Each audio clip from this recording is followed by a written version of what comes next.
Besties? Hello? Breasties? Hello there. Great timing, actually. You caught me when I was saying hi. Besties, breasties, and all of the resties. I hope you're all having a great Thursday. Finally, a stream! I was Chinese. Years ago, I was a streamer. So... I missed a couple of days, and there's actually an explanation for that. The explanation being, I had to help move more stuff on Monday and Tuesday. Yesterday, after work, I actually had to go do a family thing, which I didn't know was a thing until like the last second. That's my B. So I just had like the worst timing with that schedule ever. I'm gonna try to have next week be like a normal streaming week as best as I can. I promise. All right, Jessie. I'm chronically low on vitamin Jessie. The only cure is wife snuggles. I shall give wife the snuggles. I feel like my avatar is actually a little bit lower than it should be. I did just adjust some new changes for my avatar. Oh, I forgot to add in mix-it up so that we could do clip commands. I completely forgot about that. Let me just do that real quick. Also, there's like a funny little link down at the corner. I wonder what that's about. So yeah, I figured it's my birthday month as of right now. It's July.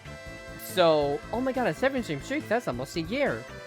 So I figured if anybody does want to give me stuff, which you are not obligated to, I've updated my throne, so not only does it display my proper name, but it also should be sending to my new address. I need to actually double check, so nobody send anything. It should be the right one, though. Jeez. You missed my streak. Wait, Sonic and Shadow streak. A 50-stream streak! That's actually insane. And it's almost a year! Insane! Insane. Also, yes, I do have the Chapter 5 soundtrack on because it slaps and I didn't know what else to put on other than the actual theme for what we're going to be watching today. And it would just be a constant loop of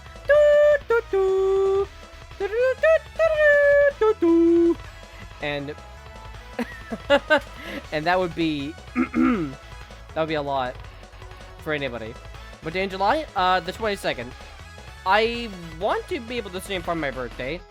In fact, I might just do like a little celebration stream. I'm hoping to get my console stuff ready by then so that I can actually, you know, stream Tomodachi Life again to play that on my birthday. If not, we'll find something else to do. But yeah, so sorry for missing the past couple of days. I did not give up on the Sonic old videos stream though. We're gonna be doing that on Saturday at like 4 p.m. Eastern time. We're gonna be watching the Nazo movie and maybe some other things if we have time. Oh, also, speaking of Sonic, I may have been a little bit late to celebrate his birthday, but I got a fun little surprise for y'all. Wabam! It's me! My Sonic model has been updated! How do you like that shit? How do y'all like that shit? Moby and Jessie is real. And guess what? Guess what, gamers? It comes with shoes. It comes with these shiny, shiny shoes that are glorious. And, as you may have just saw briefly, it also has way more expressions. This is for when you guys are bullying me. This is for when I don't know what the fuck is going on. And this is when I have to, this is when I have to play a rage game. And you guys are bullying me the entire time. And this is just a normal face. Yeah, this is like a lot more expensive than the other model, so I suspect that you folks will get a kick out of this one. I love this. Blue absolutely cooked with like designing the new squirrel Moby, which yes, it is a squirrel now instead of a cat. which I thought would actually fit with my personality a little bit more. Trans rights are human rights. So true, Sonic. So true. So awesome of you, of you to say, Sonic. But yeah, now that we've gotten all of that out of the way, I'm gonna keep this mod on until people say otherwise. So what are we doing for today's stream exactly?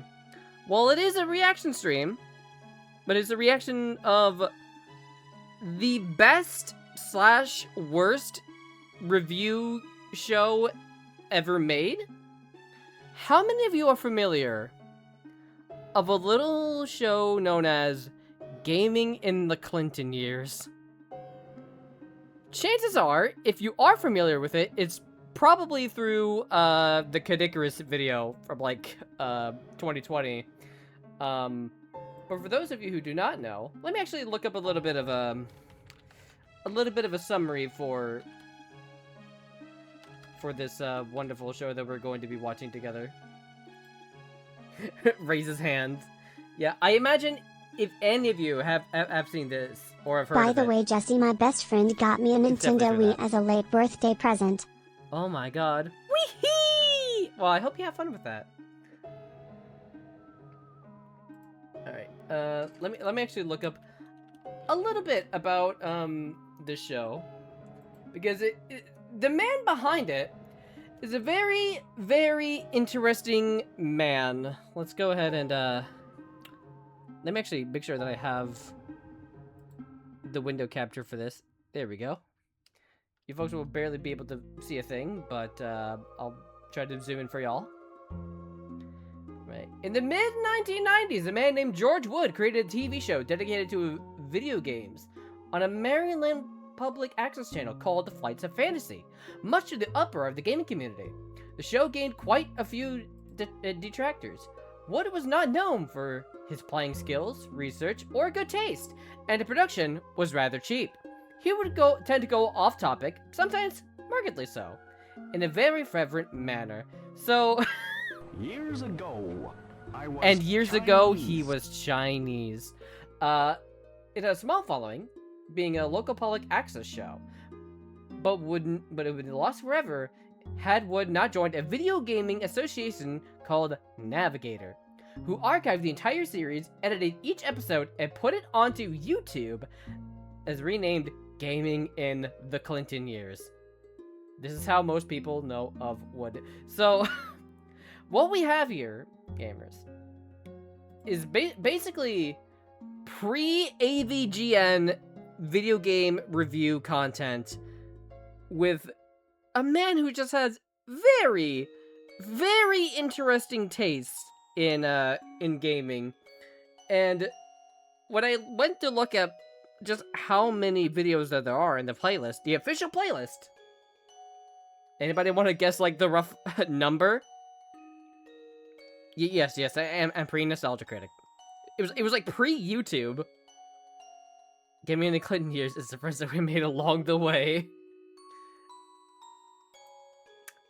So there are 789 videos in this entire playlist. Obviously, we're not watching them all. But if we want, like, the actual amount of episodes that there are, it's like 287. Now you might be wondering, why is it like this? Well, that's because, for some reason, there are a lot of, like, duplicate uploads. Sometimes the reviews are put into parts. Sometimes the reviews are 1 to 2, maybe 5 minutes. Sometimes they're like 15. It's a mess. It's a mess. It's a lot. What the fuck? Yeah. Now, obviously, we're not gonna watch them all. This might be a thing that we will come back to every now and then. And there are some very, very infamous reviews that I would love to go through. And yeah, that's pretty much what we're going to do. This is our early celebration of the 4th of July, I guess, even though we're going to be doing another stream on Saturday, which was not planned. Whoops. I like how Jalen censored it and I don't. The self-censorship is kind of funny. But yeah, are you folks ready for the best gaming intro that you will ever see in your life. Are you folks ready for some gaming of the Clinton variety? What kind of takes are we going to go in for? Well, how about we just hop straight in?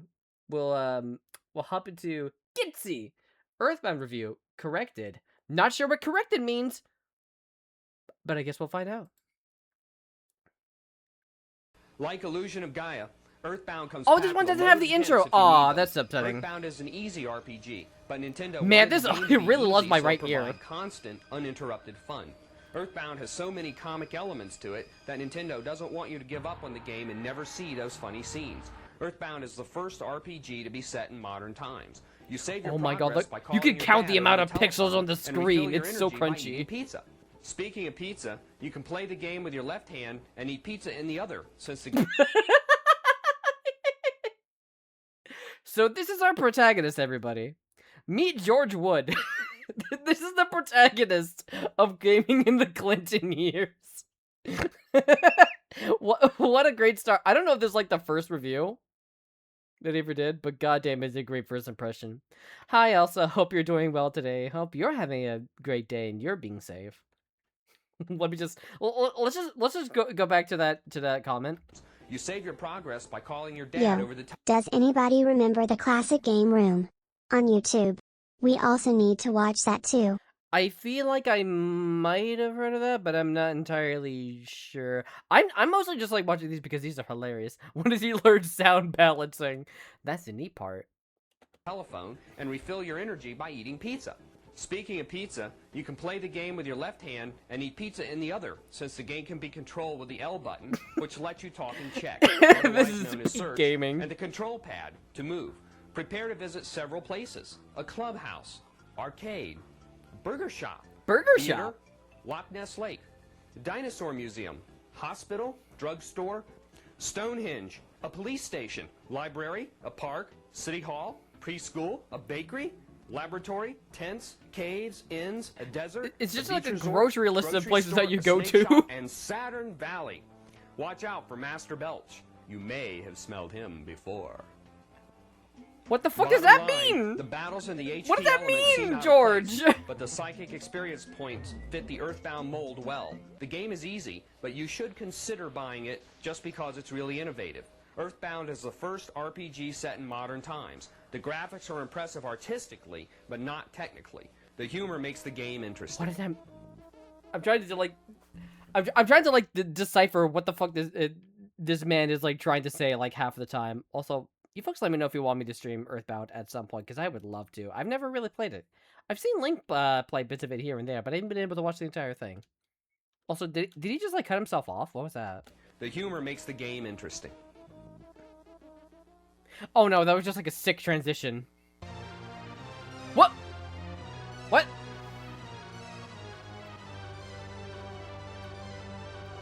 What? Wait, what is this? What the fuck is this? George? George, what does this have to do with Earthbound? What is this? What is this game? That's how it ends. That's how it ends. That's just what the fuck was that? Oh wait, hold on. Are we going to get the actual intro now? Hold on, gamers, this might be it. This might be it. It has the logo. Yes!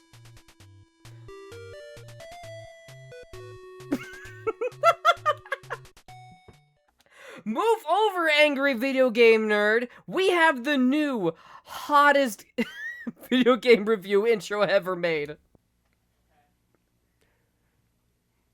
We wish we could show you all the cool... What was that? What was that delay? Did you guys hear that there was like someone like in the background like going action? Was that just me?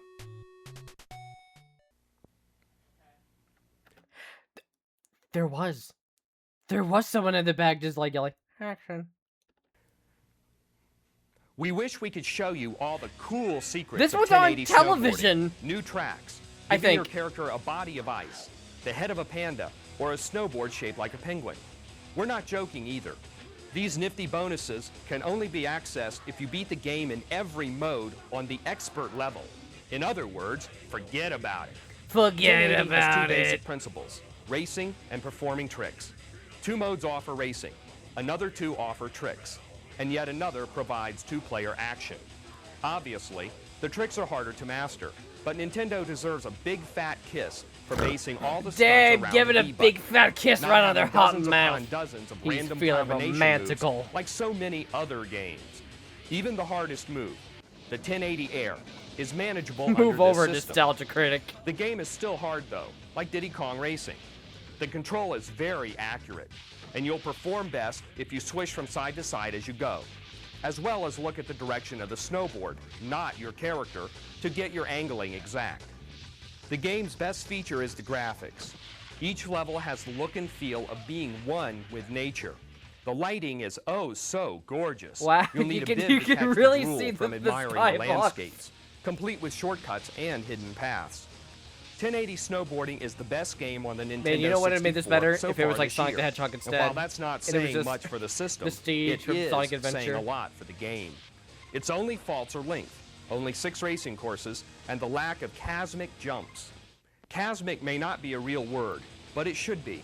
We want huge, imaginative jumps Chasmic. that keep you It's airborne not a real for word, 10 but it seconds. should be. Is All it right, then use an realistic? actual Heck word. No, but realism is getting boring in video games. Oh, before we forget, the character selection screen is kind of cool.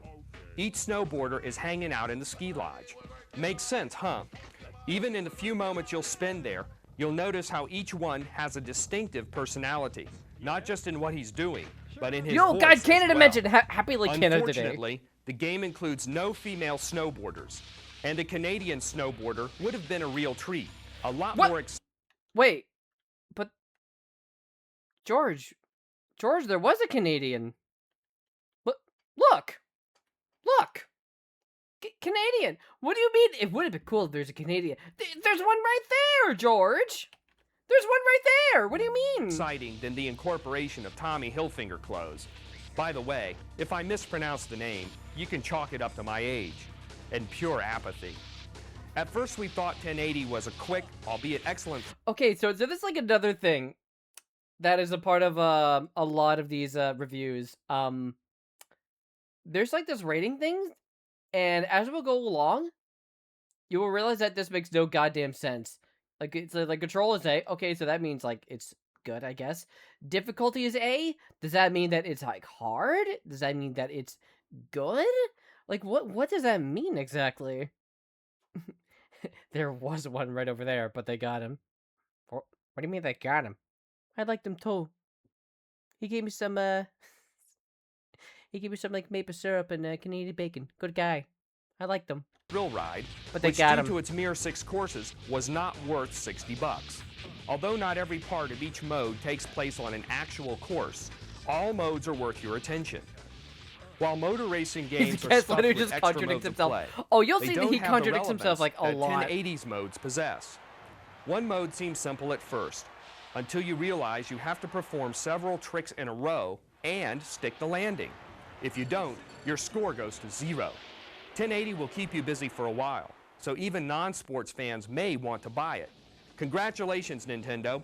Once again, you've snuck Where another is your surprise pride hit as a into the Canadian? world of gaming. Where is your rage? What's a high Larry?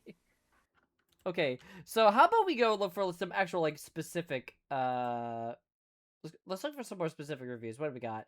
We got Final Fantasy VIII, Wild 9, Contra, GoldenEye, Chrono Trigger. Oh, that's a long one though. Apparently I've seen it before. Chrono Trigger is one of my favorite games, and I am very interested to see what he says about that. We could look at some of the more interesting ones first. Some of the more infamous ones. Oh, there's one about Myst. I didn't know that he did one about Myst. Ooh, I'm interested to see that one. Okay, Diddy Kong Racing, Super Smash Brothers. It's less than a minute long. Toy Story. Ooh, let me see if I can find the Toy Story one in this playlist. Or should I just like look it up specifically?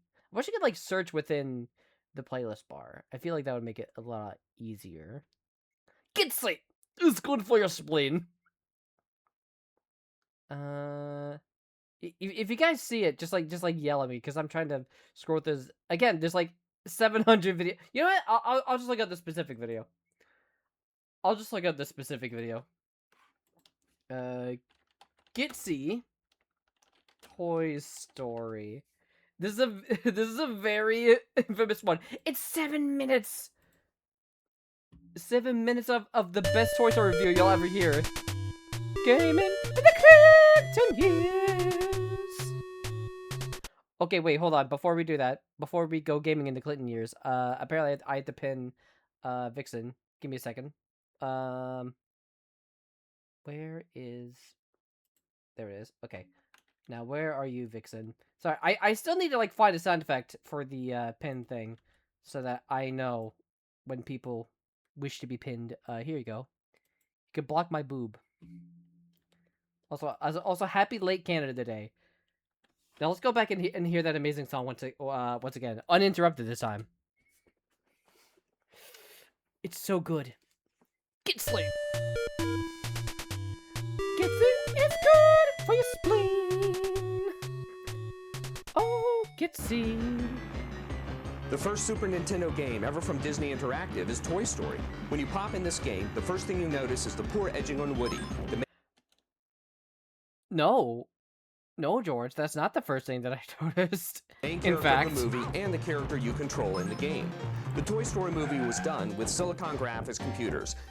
Okay, so here's a fun little drinking game idea. Every time that he says Silicone Graphics Computers in this review, take a shot. The instruction booklet says the game's graphics were created with the same 3D computer models that were used in the making of the blockbuster movie. We don't know, however, if the game actually used Silicone Graphics Computers. Oh, there's one. If SGI computers were involved, we suspect they were only used for character animation because the backgrounds do not have the detailed quality graphics of Donkey Kong Country. As any good devoted game player knows, oh, we gotta watch the Donkey Kong one too. The one Donkey Kong graphics computers and doesn't have edging There's problems. 3. What's even more strange is that Woody yeah, I is have the edging. only character. I have edging problems all the time. I have edging problems all the time. You know what I'm saying, gamers? You know what I'm saying? Yeah, my fellow gamers get me. My fellow gamers. With edging problems, all the other characters look great. The game's packaging box advertises an intensely 3D experience, but that statement is a bit misleading because the gameplay, although varied, is often two-dimensional. One question still remains. Why didn't Disney Interactive use Silicone Graphics Computers for the entire game? That's like Were they another too expensive? I don't think so. That's like the 5th Come on. time? Big Disney is one of the richest corporations in the country. Let's get real here. Yeah, The Disney, only get it explanation we together. can think of is that Disney Interactive did not use SGI computers because the graphics could not be handled. Oh my god. Pissing all by yourself, handsome? Well, not anymore. I'm not. Thank you so much, Jimbo. Alright, say goodbye to the Mobian model until otherwise. Say goodbye to the Mobian model until it is summoned yet again, gamers. By the Genesis for the Genesis version. Maybe that's why the game has nowhere near as many colors and detailed graphics as Donkey Kong. However, even that explanation doesn't seem plausible because Disney would have to be insane to pass up the chance of creating another Donkey Kong Country.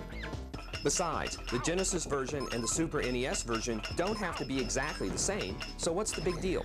Disney certainly has the money to make another Donkey Kong Country, but unfortunately, they blew it. They blew it. What a bunch of assholes. Fun fact, there was an unused track on this NES Toy Story. It was You Got a Friend in Me. Friend inside me? The other thing that confuses us is Disney's marketing strategy. Since Pocahontas appeared in the theaters before Toy Story, why did the Toy Story video game come out before the Pocahontas game? Is there a Pocahontas game? How would you even make a Pocahontas game? Well, you gotta like... You gotta like outrun the white man? Like what do you do in that game? I've never seen Pocahontas, so I don't know much about that movie. Perhaps the Pocahontas game is being saved until the movie is released on video for some sort of joint marketing strategy. No, there isn't a Pocahontas game. Jaylen, why did you lie to me? Why did you say yep as if there was one? You deceived me. The last negative thing we have to say about this game is about the play control. In the third level, players will start foaming at the mouth when they can't jump up to the rope at the top of the screen. No matter how fancy you get in trying to bounce off the ball and up to the rope, you will most likely not reach the darn thing. This kind of play control flaw is inexcusable, since Disney should have noticed it and fixed it. Yeah, Disney, get it together, game designers. Does he think that, like, Disney is the one that made the game, and not, like, the game devs? Does he not know the difference between the two? Realistically, you could end up trying 20 times to get Woody to grasp that stupid rope before you actually get it. You might get so mad at Toy Story that you may want to slam Doom into your Super NES and take out your anger by shooting a bunch of evil aliens. Then again, Doom is an extremely difficult game, so it might just make the problem worse. Like, it's just, like, completely unrelated tangent about Doom. I love it. You might think we've come down hard on Toy Story. Well, we admit we have. It's a shame, though, that the outstanding gameplay quality resulting from the developers' hard work is masked by the impossibly high challenge level. Also, as you can see, he's cheating because look at the star. There's an infinite health cheat code. I thought there was something weird happening with the star. Is it like, I don't know much about this game, so I wasn't sure if that was like a health counter or like a live thing. Also, like, goddamn, this is so goddamn blurry. But, like, yeah, this is another thing that, like, George is known for. He's also known for cheating a lot in his games and then complaining about how hard the game was that he had to cheat. Toy Story is too or difficult, how easy it like is The to Lion cheat. King. Fortunately for you, though, we've discovered 2 awesome ways to cheat in Toy Story. Yes, he loves cheating! Bounce off the first beach ball you see and land on the bottom drawer of the dresser on the right. Duck down until the sheriff's star icon starts spinning in the upper left corner of the screen. Next, get on top of the dresser where you'll find the bucket of toy soldiers. Stand on top of the bucket, then press down while waiting for the lid to move 10 times. At this point, the stage select is activated. To skip any stage at any time, just press start followed by select. You can't win Toy Story without cheating, and this cheating brings victory much too quickly to warrant spending your money. You can't win without cheating. Then why are you reviewing the game? People don't spend $60 on a game they know they can beat. With that in mind, one wonders why companies release game codes and stage selects. Video game buying has become too much of a game. No pun intended. The game is about finding a game that's not too hard, but not by any means easy. Codes and other cheats make games easy and not worth buying. Unfortunately, there's no way to tell if a game will last, or if a code will be released that makes it yesterday's news. There is, however, one last bastion. Role-playing games like Chrono Trigger and Final Fantasy III. What is it? What does this have to do with Toy Story? What does Chrono Trigger have to do with Toy Story? Please, George, I need to know. Games will never fail you as far as challenge goes, but the potential for these games to become interactive movies has yet to be realized. With the Nintendo Ultra 64, however, that will surely change. Some of you may have seen screenshots of Toy Story and thought the graphics were poor. Indeed, screenshots do not represent the game well. Seeing the game in motion may actually impress you. Although Toy Story's graphics aren't perfect, they are pleasant looking, and the gameplay is refreshing. In the first level, for example, you have to let the toy troops out of their bucket. Stand next to the bucket and press A. Then listen. And he's very, a perfect soundbite from very the movie. Too bad it's one of the impressed. few in the entire game. Your chore doesn't end there, though. Once you've dispersed the troops, go knock the walkie-talkie off the shelf by standing next to it, kneeling and pressing A. The walkie... Okay, you know, George, this is cool and all, but, like, I really miss it when you kept talking about Silicone Graphics Computers. Can you go back to doing that? Can you go back to doing that? Friend inside me. Friend inside me, Deltarune is real! Talkie will fall onto the floor, so the troops can carry it downstairs and set up their You recon got a post. friend Next, inside head right me. to the walkie-talkie that Woody will use to communicate with the troops.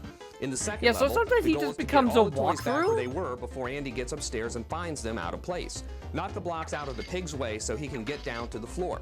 Get on the pump and get ready to jump on it when the pig walks by so that you can boost him into the toy chest. But George, why should I do any of this when you just told me how to cheat? Why should I play the game if you're just going to tell me how to cheat the game? Repeat this process with the little toy robot, then do the same for Rex, the wimpy but lovable green dinosaur. Hey, at least he isn't Barney. Next. Oh my god. Topical Barney joke in the big 90s. Woody, no! No, the friend inside me! Also, hi, Wazzy, how are you doing? We're watching the best game reviewer known to man. Gaming in the Clinton years. How are you doing? There was a Disney Pocahontas on Genesis? No, there fucking wasn't. How the fuck do you make a game out of Pocahontas? Knock blocks away with your pull string by pressing A to free the action figure toy named Nobody Biff. Speaking of watched action figures, Pocahontas. take a look at this one. It's a takeoff of Blanca from Street Fighter. I forgot this. Okay, wait, hold on. I completely forgot about this segment. Okay, we're gonna shut up. We're gonna listen to this bit. Speaking of action figures, take a look at this one. It's a takeoff of Blanca from Street Fighter 2. Also notice the similarities to other Street Fighter characters on the package design. Aha! We caught these guys ripping off Capcom. Anyway, let's get back to Toy Story. What did that? Do you guys see why I wanted to watch this man on stream? Do you guys see? Just completely unrelatedly. Oh yeah, by the way, here's this bootleg Blanca toy that we found. Aha! These guys were trying to rip off Capcom. Anyway, back to Toy Story. Once Biff is free, he will push the bucket over to the crane. The crane will then raise the bucket so the remote control race car can pass underneath. Biff and the car will get back to their place under the bed. So all that's left for you is to get in your place, which is on the bed. Do that and the level will end. Next, you must battle a nightmare version of Buzz Lightyear. Hit him on his face shield with your pull string while avoiding Buzz's lasers. Buzz will warn you before he shoots a laser, so be sure to listen carefully. I've never seen too much of this game, only the first like 5 seconds or so. Mostly because of this review. Why the fuck is there like a Buzz Lightyear boss battle? For his egotistical taunting. As for the rest of the game, we have a few general hints for you. First of all, collecting stars helps you stay alive. Bed. So even though the Your task place is boring, on my do bed. it anyway. Second, read the messages put up by the Etch-a-Sketch before each level. It tells you what to do. Third, don't try to rush through the third level to beat Buzz Lightyear. You'll never win. After all, he is a space ranger, or at least he thinks he is. Lastly, we recommend seeing the movie first so you don't have to read all the boring text in between the stages. Bottom line, yeah, who when all cares is said about and done, reading? I'm Toy here to play Story has video better games, gameplay not to go than to a either of the Donkey library. Kong Country games, and players should even be able to adjust to the flawed play control. Toy Story's great gameplay is shrouded, however, by frustrating challenge and play control, and the cheating methods destroy what's left of the game after that. Now, check out our review of Toy Story, the movie. Did he review Toy Story the movie? Wait. Man, that was a short review. You didn't even say anything towards the end there.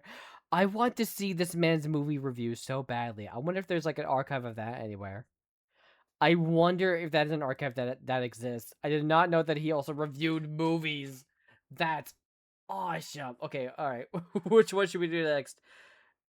Metal Gear Solid, Psycho Mantis, Disney's Tarzan,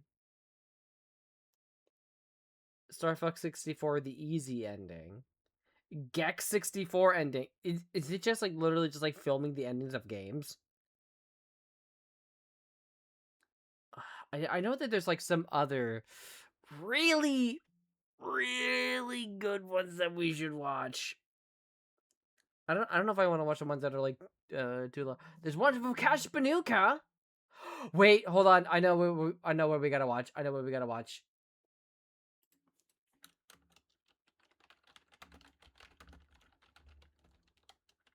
Can I like hit this and it'll search? Okay. You know what? It's fine. It's fine. We don't need a playlist. Playlist is for nerds. Playlist is for nerds. We're watching the Donkey Kong Country review. The ape is back in his first action game ever, Donkey Kong Country. What makes this game no so intro for this one? remarkable is that it's the first game created with fully rendered graphics. What the heck is fully rendered? To put it in a nutshell, fully rendered means that the characters and all other graphics were created by computer modeling from all sides and angles of the objects. I'm so disappointed that he didn't say Silicone Graphics Computers. I thought it was going to be like his favorite word. Thus, animation is totally complete and uninhibited using any view of the object. The technology is not incredibly different than that which was used to create the dinosaurs of Steven Spielberg's Jurassic Park or The Wonders of the Mask. One of the best I feel like it's examples of the I feel like it's a little bit different. I feel like it's a little bit different from that, George. Now I'm not a special effects expert, but I'm pretty sure that there's like a difference between making models for like a game versus making models for like a whole ass movie. I'm just saying. And back, what did I miss? The Catholic was on. You missed George Wood talking about how much he loves Silicone Graphics Computers in Toy Story, and and a weird tangent about like bootleg Street Fighter action figures. 3D rendering in this game is the water level. The shark, also known as Chomps Jr., is an incredible sight. Wow! Wow! Let's see that again. Let's do that again. I need that wow graphic. Oh, alright. We're back to the Sanic model. Oh. Hold on. Yeah. Sorry. PNG2 Remix is still PNG2 Remix. Even when it's, like, updated, it still has its issues. But, you know. Also known as Chomps Jr., is an incredible... Wow! I need to find, like, a rip of that specific animation and use it in, like, my videos. That would be so cool. Animation of everything in the game, as well as all the backgrounds, were created with rendering techniques on the Silicone Graphics Computers. This amazing... He said it! He said it, gamers! Silicone Graphics Computers! Let's go, gamers! Let's go! Wait, hold on. Where are my noises? Let's go! Silicone Graphics Computers! We love Silicone Graphics in this house! We love Silicone Graphics! New technology, discovered at Rare by Nintendo's Tony Harmon, will be the next standard in video game animation and graphics. This technology marks a new era. The programmers of Donkey Kong Country were able to stretch their creative minds since Donkey Kong doesn't have a particularly detailed history. The main idea of the story is that you're trying to get back the bananas that were stolen from your stockpile. Kong, Diddy are the main monkey characters. Kong? Diddy? What? Did you say that as if like there was like a surname? But throughout the travels on the island of Donkey Kong Country, you'll encounter several characters that are extremely diverse in personality. From an ostrich named Espresso to a rhino named Rambi, the game has endless thrills and is certainly destined for greatness. Cranky Kong, the star of the original game and also DK's grandfather, will give you advice throughout the game. He thinks you need it. Hundreds of bonus levels result in a game that will never be boring. Get the good. The music also adds a lot to the game. Play it loud in stereo, dude. George of the Woods. George of the Clinton years. You are a treasure. Seduce me. Zero. Alright, you want me to seduce you? Alright. Zero. You make me want to play it loud in stereo, dude. You can buy the music on CD. The ostrich is espresso, you hack! Espresso isn't a thing! From Nintendo, if your Nintendo Fire isn't this hooked man! up to a stereo system. Cranky Kong remembers music in the old days, but Donkey Kong is truly with the times, so to speak. His music is great for listening. Just pause the game to hear the music without the game's sound effects. Speaking of sound effects, you'll notice the quality of the echoes in the caves and Donkey Kong's 8 noises. What is that? What is that? Did they get a costume just for this bit? Is this from a commercial? I don't know. Donkey Kong Country That is truly so perfect. random. If you do not get this amazing new generation of Donkey Kong madness, you are stupid. Yes, I know, that's insulting, but it's also the truth. If you're a true video game fan, you will not hesitate in the slightest bit to buy... I think that's one of my favorite quotes from this man. Let's listen to it again, please. Madness, you are stupid. If you do not get this amazing new generation of Donkey Kong madness, you are stupid. You are stupid. Yes, I know, that's insulting, but it's also the truth. If you're a true video game fan, you will not hesitate in the slightest bit to buy this remarkable piece of video game history. I wonder where George is today. Can you imagine? Okay, all right, hear me out. Imagine if George just like kept going with his gaming reviews to like the modern day. But it wouldn't be gaming in the Clinton years then, would it? Because then the presidents would change. So we would end up getting like gaming in the Obama years.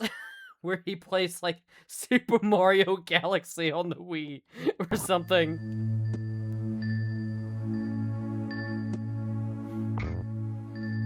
Do, do, do.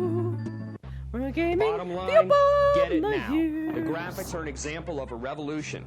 Play control is very responsive and monkey feeling. The challenge is high because you must really often makes you pass feel several hard like a levels monkey. to reach Candy's save point. The 2-player game option is awesome since you can press A to let another player play. What's even cooler is the way the game lets the next player pick up where the last player died without interrupting gameplay. If you want the other player to play, just press A. These features and so much more make Donkey Kong Country the game of the decade. Hell yeah. Base as hell. Base as hell. You know this man loves his Donkey Kongs. Oh! What?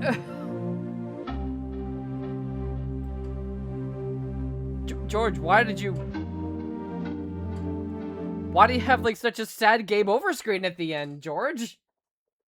George, is everything okay? George? Okay. All right, so The enough of echoes, that. the echoes whoops. indicate. Oh, whoops! I keep forgetting.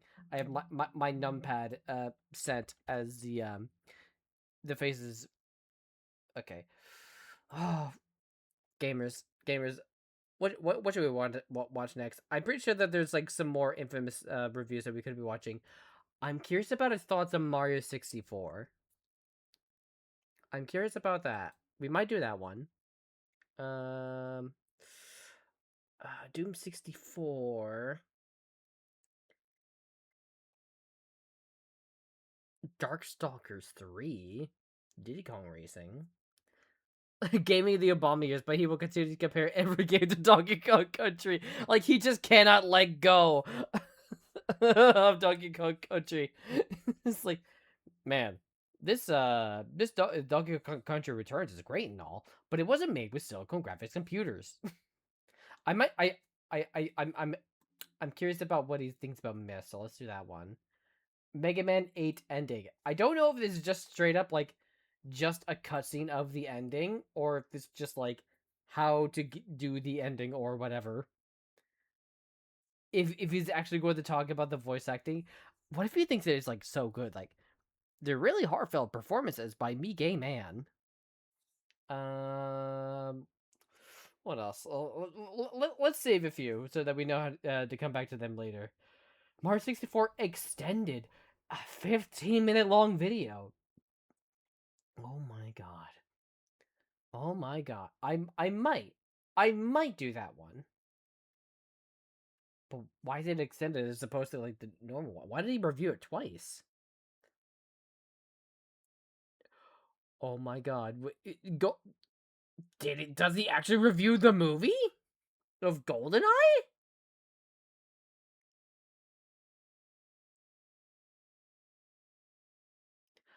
Oh wait. I know that there is like there's like a wrestling one that's also very very infamous and very funny. Dr. Wowie. I like this game Fortnite, but you can't collect bananas like in Donkey Kong Country. D rank. Okay, we'll come back to this. Oh yeah, there's Mega Man X4. We'll come back to this list, but for now, violence in video games. Did he make like video essays before video essays? Dr. Wowie. Let's check out. Let's check out Myst first. Let's check out Myst. Seeing as how I've actually played this game on stream. I am wondering just how much he's going to actually struggle with the puzzles. Considering that's like kind of like the whole point. Now here's an infuriating game. Myst is a top-selling PC game, now available from Psygnosis on the Sony PlayStation. No other game best represents the sluggishness of CDs. Even when you have the fast transition option selected from the menu screen, the game performs as well as a snail. Myst is definitely a classic though, and we see why. As we show you around the main island, notice the quality of detail in the graphics and the non-uniformity of trees and whatnot. Listen, man. I like Myst. I don't know if graphics is what I would praise about this game. I mean, again, this show was in like the 90s, the Clinton years even, so I guess the game failed them too much. Myst combines a surreal, what we Love call Myst, Gaia though. theme and a scientific mysteriousness that both intrigues and perplexes. Oh, let's get back to the infuriating qualities. I almost forgot. We tried. We really tried. But even with a hint book, the game is invincible. There's one key problem area The game is... what? Hang on. Say that again. very early in the game, and we never passed it. The problem is in the spaceship, where you must enter a musical sequence to a tuner. The musical sequence is found in a book in the library. And I guess you could say that George missed the point.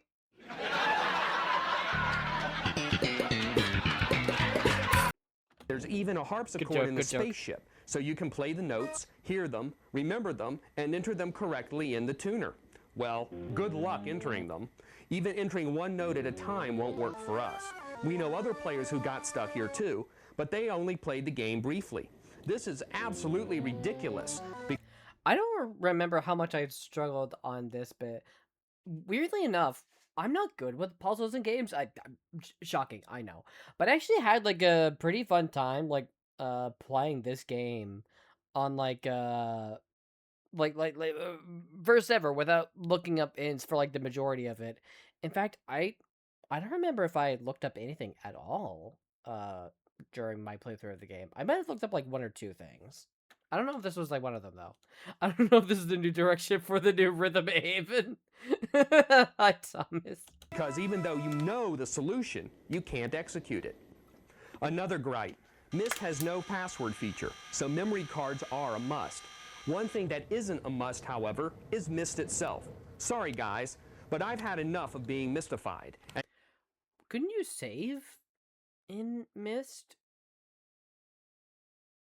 Wasn't like saving like normalized when the PS1 came out because of like memory cards? So why is he upset about like there not being like a password system? And if I have to put up with one more groaning noise from the PlayStation as it very slowly switches screens, I'll freak out. I'll freak out! I'm starting to think that he didn't actually solve any of the puzzles in the game. Because he only showed footage of like the first area of the game. It's only the first area of the game. He didn't even show the other ages.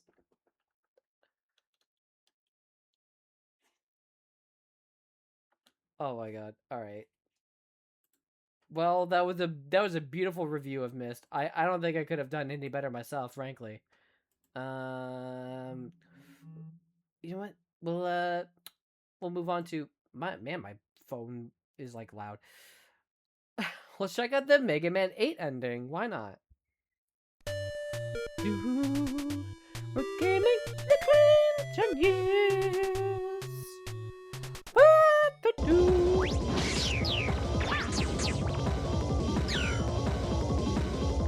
Oh, is there no commentary? Is it literally just a walkthrough ending? Oh my god, I think it is. I don't think he talks at all in this one. I think it's literally just like, here's the ending of the game. The end.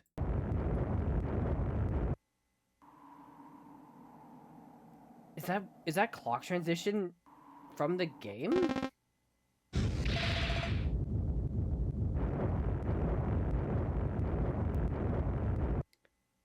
Is that from the game?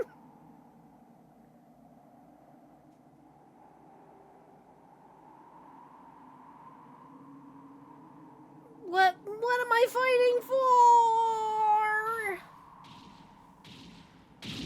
for? Okay, well, if it's just going to be like just straight up like the ending with no commentary, then I'm not gonna watch this. Are you kidding me? I'm not just gonna watch. Okay, so let's not look at like any of like the ending things. Let's look at what he thinks of Mario 64. I'm getting Gutsman's ass flashbacks. Guys, remember when we watched the entirety of the Mega Man cartoon? I remember. I'm going to remember that for the rest of my days. Let's do Mario 64. I admit, I'm very disappointed that we didn't get his commentary on on Me Game Man. I am very disappointed. Gaming in the Clinton years. Bum bum boo doo doo. Okay, you've just spent over $200 on the Nintendo 64 and the new Mario game. $200. How much was that back then? Because $200 nowadays would be kind of a steal for a modern console these days. You pop it in, stretch Mario's face just I for imagine fun. that's like Then listen to Princess way more Toadstool expensive. invite you to the castle and watch the Lakitu Cloud fly around with his camera. You arrive via tube. Remember, you're What a did they plumber. say? What It's were your they first time in this thinking? brand new world, and what a world it is. This game You is a can bunch climb of trees and diarrhea get huge poopy flips dicks. out of them. You can head towards the waterfall and listen as it gets louder and louder. You can jump over the fence and swim around in the moat. Just try not to get caught up in the force of the waterfall. This is so oddly specific. Like, you can walk up to the waterfall. Like, yeah, how about the things that you can actually do in the game? Why is that like your first priority is to just go to the waterfall? In Super Mario 64, you can do just about anything. Oh, look at that. He's got 120 stars. That must mean that he's good at the game. Surely that doesn't mean that he like cheated, right? Surely my goat, George Wood, would never cheat in his video games. It is, in fact, like jumping into the Super movie Toy fucking Story. Mario! So don't get What? So I'm sorry. I was not expecting another Toy Story jump scare. about anything. It is, in fact, like jumping into the movie Toy Story. But don't get all psyched up about traveling to infinity and beyond just yet. Although What does Toy Story have to do with this? What is this man's obsession with Toy Story and Silicone Graphics Computers? I want to dissect this man's brain. I need to know what he's thinking. What was he thinking? 200 adjusted for inflation is $434. Damn. the gameplay and graphics are very cinematic, All right, that the is basic pretty setup expensive. and plot of the game is no big surprise. After a few days of playing the game, it starts to get old. The game is way too short, only 15 main levels. Most players will beat the game Mario 64 being short? Too short for Mario 64? I don't know if I've ever heard anybody complain about Mario 64 being short. Especially with it being like, you know, a 3D like exploration game. in less than 2 weeks, unless they Inflation. plan on getting all 120 stars to gain access to Yoshi. That little chore is extremely difficult. Stars are hidden everywhere. Some of them are To be fair, the game's really short if you start with 120 stars. practically impossible to find on your own, like the one in Stage 2 that can only be uncovered by blasting out of a cannon and breaking off the corner of a wall. There's another one in the Hazy Maze level that's out of sight above your head. But if you use wall jumps near the Boulder Hall, you'll discover it in no time. The game would be better if we were treated with plot developments and cinema scenes just like the kind we get at the end of the game. Incidentally, Mario 64 has the best ending ceremony of any game in Where history. is It's my just Mario outstanding. lore? The super graphics, camera movement, and real voices make Mario 64 more than worthy of your time. Don't get us wrong. There are 64 other reasons for you to buy this game. But we just 64. wanted to get the negatives out of the way first. Now here's what's great about the game. First of all, the gameplay is truly 3D. And once you get used to switching the camera angles, you can use them to your advantage. Mario 64 You do was have to do developed the using Silicone BLJ. Graphics Computers. The same Yes! Gamers, he said it! Let me just... Let me just rewind in case you guys didn't get that. I didn't think he would mention that outside of the Toy Story review. advantage. Mario 64 was developed using Silicone Graphics Computers. He loves his Silicone Graphics Computers. It's like a cocaine for him. The same computers that brought you the special effects in Jurassic Park, Twister, Independence Day, and of course, Toy Story. The significance of this is that video games are becoming so advanced and so popular that they're starting to gain Hollywood's attention. When will Nintendo make Mario 67? Hey, Moz banned that guy. Although we've carped on a few of Mario's shortcomings, please be aware that this is only because of the enormously high expectations that have accompanied the game and the development of Nintendo 64 for years. The game does get fun again after you beat it, and then focus on finding 120 stars. Since you're familiar with all of the courses by then, the game is a little less frustrating. For the premier title of this system, Super Mario 64 is a breakthrough in graphics and play control. And this is just the tip of the iceberg. One last thing we should mention is prices.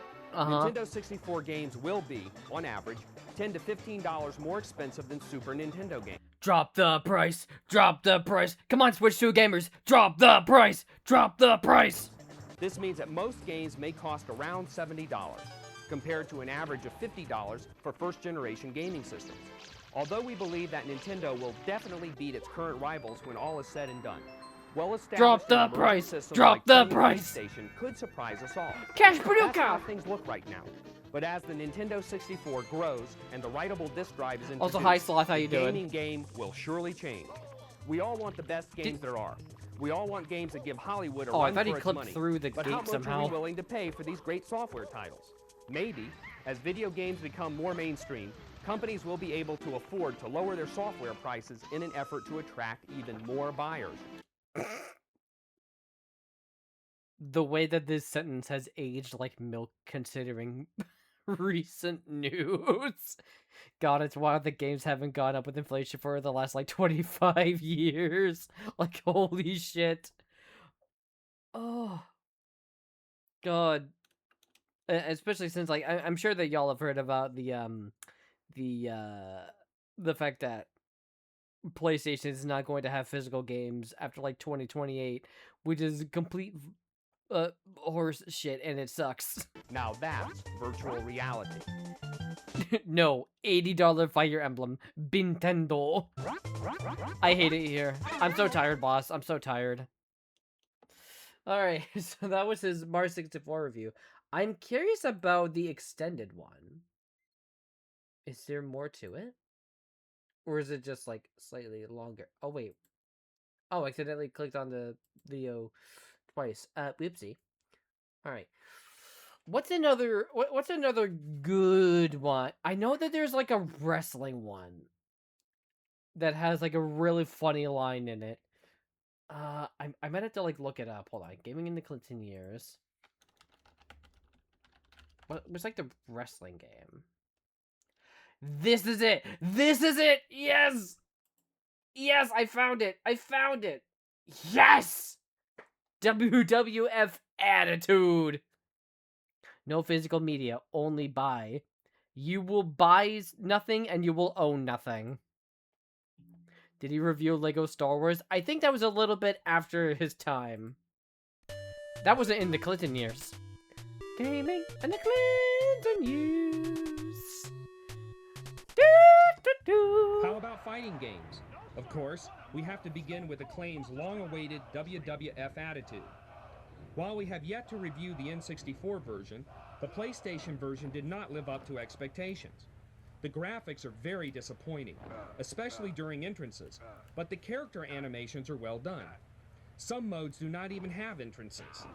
I wish more than 4 players could be in the ring at once. I really hope that this is a Special moves review are that not I think it listed is, in the because if it manual, is, then we are some in are for listed in the Creator the Wrestler most section. unhinged thing this man will ever Controls say. are okay, but the 400+ moves are not easy to remember and have no logical connection to any particular buttons. For example, the Ass Kisser move uses ups instead of downs. Still, you can't beat a game that offers this many options. We had a lot of fun creating Yes! 3 fat black ladies fighting 1 skinny white turd.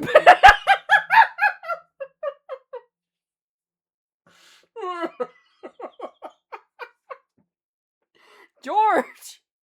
George, I don't think that you can say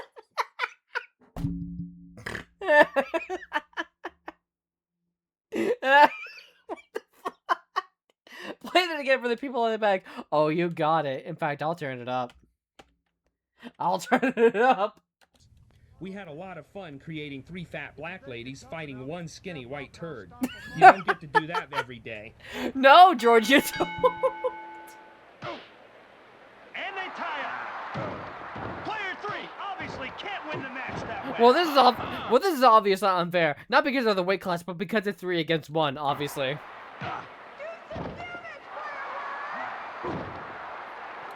To be fair, that is a skinny white turd. Tangled up. Wait, is he not going to compensate for the rest of this? This is an awful long time without saying anything. Is this entire rest of this video just this match? Player 1. Oh my god, I think it is. I think it is. God, I wish that were me. What are they kissing? Oh no! Oh no! Guys, if I were in this position, I wouldn't even put up a fight. Just be like, oh no, they caught me. Ooh, I guess they're all gonna have to like tackle me at once. Ooh. Found its mark. Taking on 3 BBWs. God, I wish that were me. Who said that? That was the rest of that review. That was the rest of that review. It was just like no commentary. It's just like, man, we all loved. we just loved having 3 fat black ladies fighting 1 skinny white turd. Okay, why is this like exact thumbnail like almost like 3 videos in a row? Why is this like it would have been exactly in a row if I hadn't been watching like reviews of like the new Netflix Avatar, which sucks. Aren't you pregnant?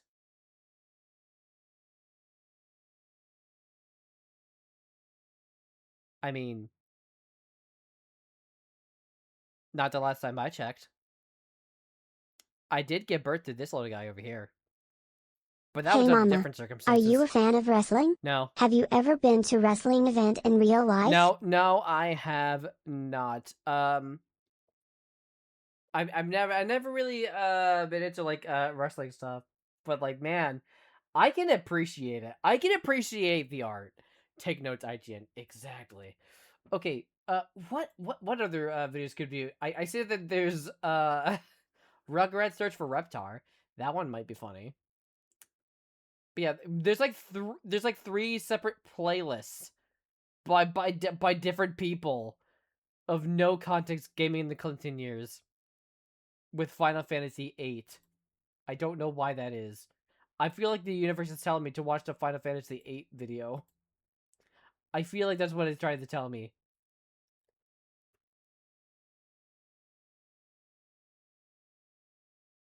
Admit your belly PNG. No, I'm just fat. Okay. What? Ooh, there's one of Klonoa. What else? There's Disney's Hercules ending. We're not gonna watch the goddamn ending. Wait. Ooh, an 8-minute video about Super Return of the Jedi.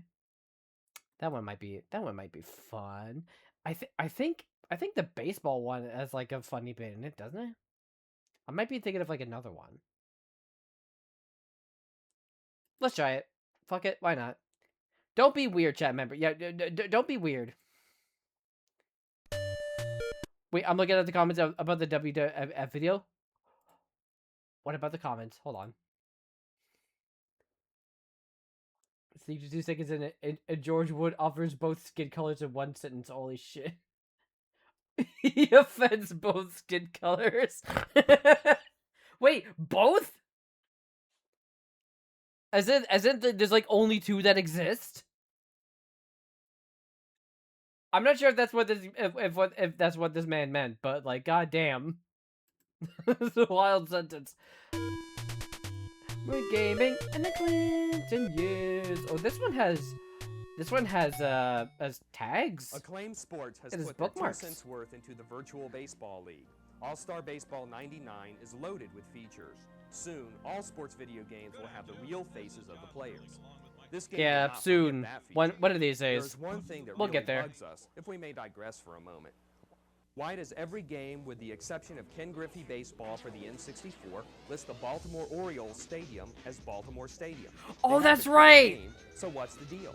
It Are has the this Orioles weird so rant. pig-headed about the use of Oriole Park at Camden Yards that they only let Nintendo use the name? In our opinion, that really stinks. Anyway, back to the game. What was that weird opening tangent?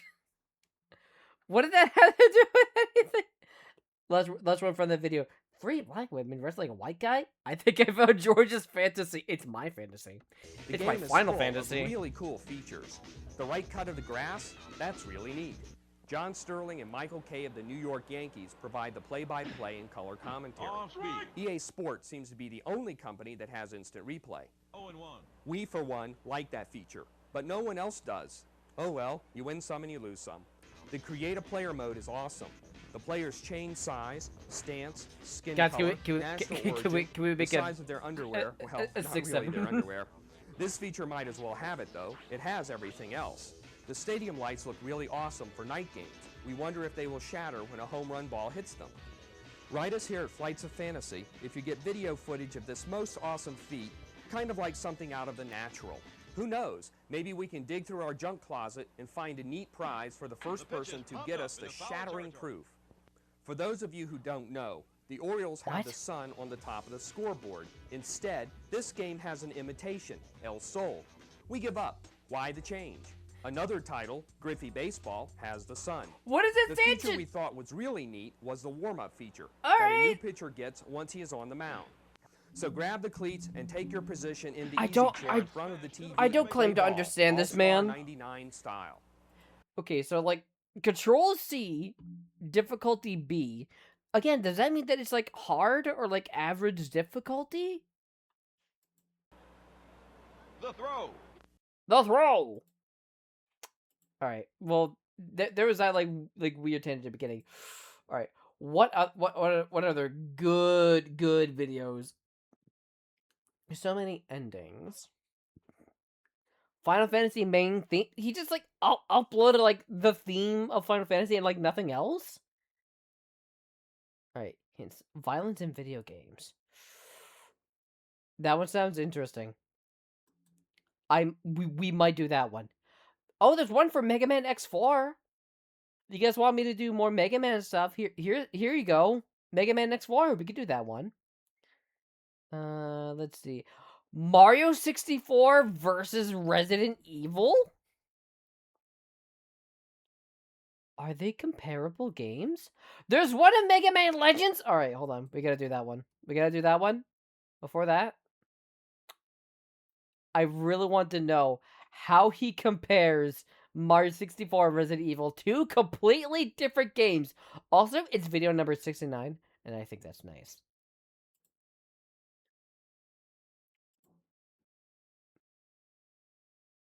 I hope they put commentary in Legends and X4.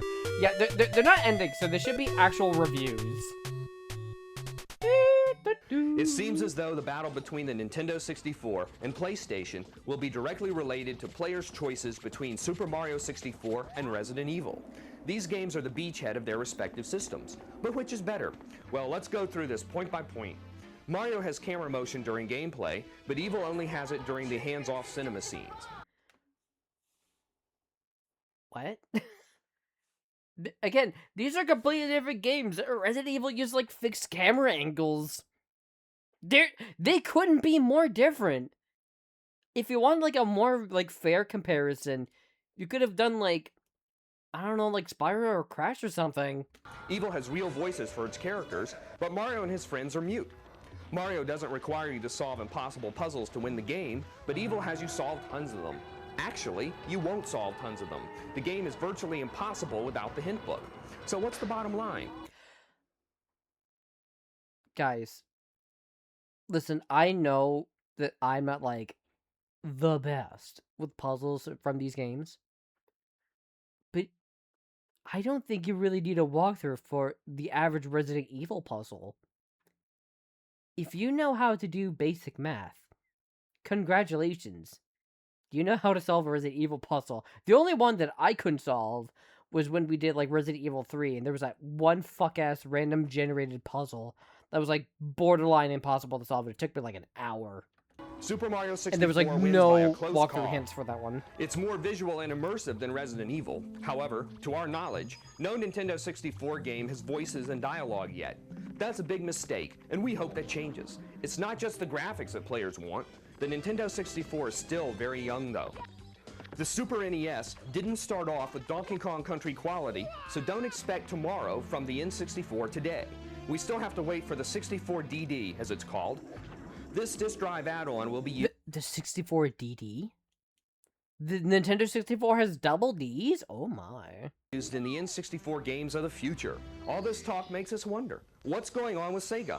Well, listen to this soundbite from Sega president Tom Kalinske. Our technology comes from the arcade world. What does this have to do with Resident Evil in Mario 64? Why are we randomly talking about Sonic now? You can't take arcade games, advanced computer graphics in the arcade world, and run them on the most advanced PC today. But you can run them on Saturn. Saturn is more advanced than... Oh. Oh, sir. Sir.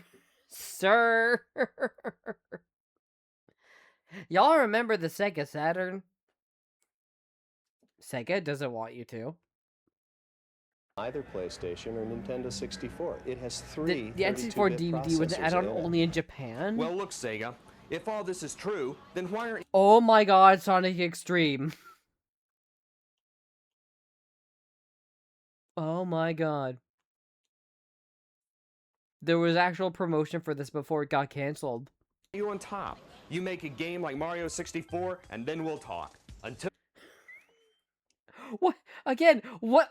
This is supposed to be a comparison video between Resident Evil and Mario 64, which even then, very weird video to make. But why did they just randomly bring in Sega into this? I don't know. Do you know?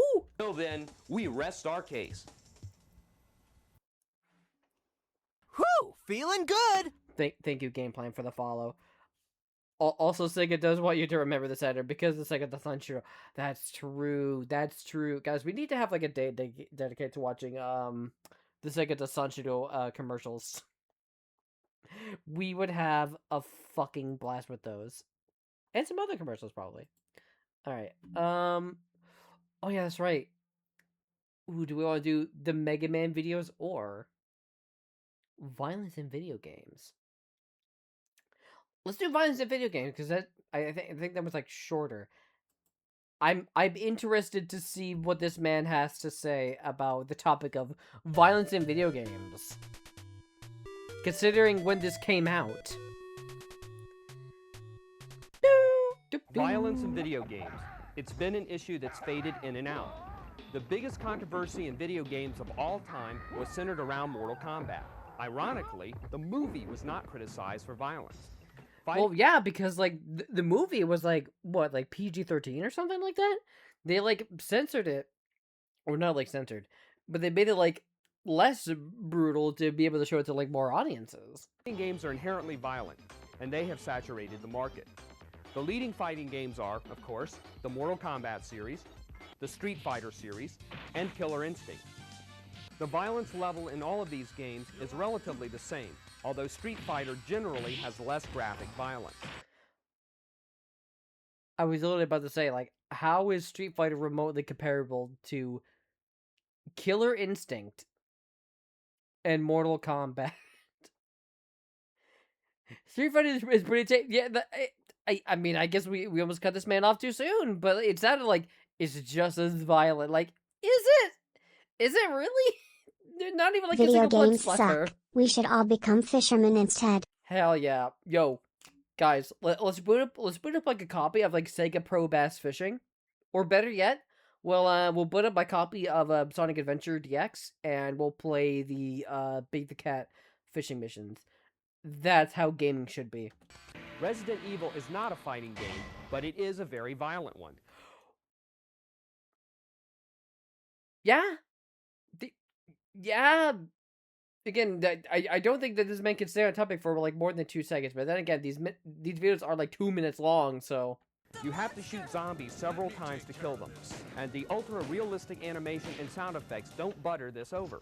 Savage dogs burst through windows and try to tear you to shreds. Zombies eat members of your task force. This game is violent, but it has to be. The main idea of the game is to scare you. When those dogs first jump out at you, you jump 3 feet high. If this were a movie, you'd wet your pants. You're stranded Yeah, in the spooky mansion. I guess. And you can't go outside because you'll get eaten You've alive become a Jill by sandwich. God knows what. Is the violence in these games wrong? It's really hard for us to say that it's wrong. As for street fighting games, though... Wait, wasn't he just saying at like the beginning that like violence in video games is like a problem? Or did I like mishear that? Because now he decided like, oh no, it's fine actually. We definitely think they lack substance. Adding cinema scenes after every battle would change that to some extent. Then the games wouldn't be 100% fighting. If you think our games are bad, then you wouldn't believe the violence in Japanese games. Some games are never released over here for that exact reason. Yet in Japan, violent crimes almost never happen. And if you don't believe us, do the research yourself. Violence in video games... What an odd thing to say. I genuinely believe that George is on something when doing this. Sometimes incomprehensible. Man, I want to like try to like, you know, I would love to have like a one-to-one conversation with this man just to like really figure out how the fuck this man's brain works. This is why I want to like watch him on stream. He's so interesting It's not to a me. problem for the majority of people, but that doesn't mean we should ignore the issue. It's up to parents to monitor the games their younger kids play, just as they would monitor whether or not their kids see PG-13 movies. Games are rated nowadays, and even if they weren't rated, parents could still tell which games are violent. It's called looking at the back of the box, or just reading the title. Killer Instinct, Street Fighter, Mortal Kombat. Why does he pause between each words? Mortal Kombat, Street Fighter, Killer Instincts, Mario 64. Come on, folks, it couldn't be more obvious. On the bright side, the vast majority of video games are rated KA, kids to adults. So all those news stories you've heard about violent video games, they're talking about a minority, something that hasn't been addressed. To be fair though, the sales figures of these games... I love making brown bricks in Minecraft. Have good eep, wife, have good eep. ...aren't in the minority. This argument could go back and forth forever. The point is, just to be informed so you can make an informed decision. And that's one of the principles on which Flights of Fantasy was founded. Alright, that was... You know what like the weird like rant about having like cinematic like whatever like started like between fight scenes, so it's not all fighting, reminded me of, weirdly enough. It reminded me of another very, very funny review. I think it's like the Lara Croft one. In fact, I'm pretty sure that it's the Lara Croft one, and you folks are about to see why if we can find it. You know, yeah, fuck it, I'll look it up. Alright. Gitsy. Lara Croft. No! Fuck! No! What the fuck? I clicked on the wrong goddamn thing. Alright, it's fine. Here we go. Tomb Raider. You guys are gonna see why in a second. Gaming in the Clinton years.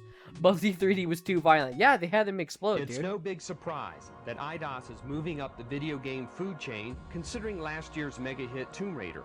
The sequel uses the same formula to great success, with minor control changes for sidestepping, and of course, all new worlds and vehicles. The game starts off with a peek at ancient China. A dragon attacks the Great Wall, and a soldier notices a dagger embedded in his chest. Oddly, removing the dagger results in the dragon's death. Weird. Weird. Video games, am I right? Complete with front-loaded anvils, searching for the dagger centuries later. Your path to the dagger will take you just about everywhere, and that snow speeder kicks a major you-know-what. Tomb Raider has slightly more action than exploration this time around, but you may not notice the difference. This is... Jesus Christ. What is his, like, video quality? Like, 140p? Oh, no, it's 240p. How much worse would it look when it's 140p? Oh, God. It didn't... You know, it didn't make that much of a difference, but it is noticeable. We're gonna have crisp 240p as God intended. There was, like, no difference. is good, because that way everybody's happy. Obviously, we're giving Tomb Raider 2 a the good tasty review. pixels on We the screen. fully expected Nom, nom, to nom. do so.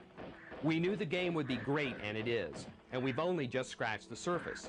In answer to Laura's giant earrings, however, we have a challenge to IDOS. In Tomb Raider 3, create a storyline in which Laura gets breast cancer.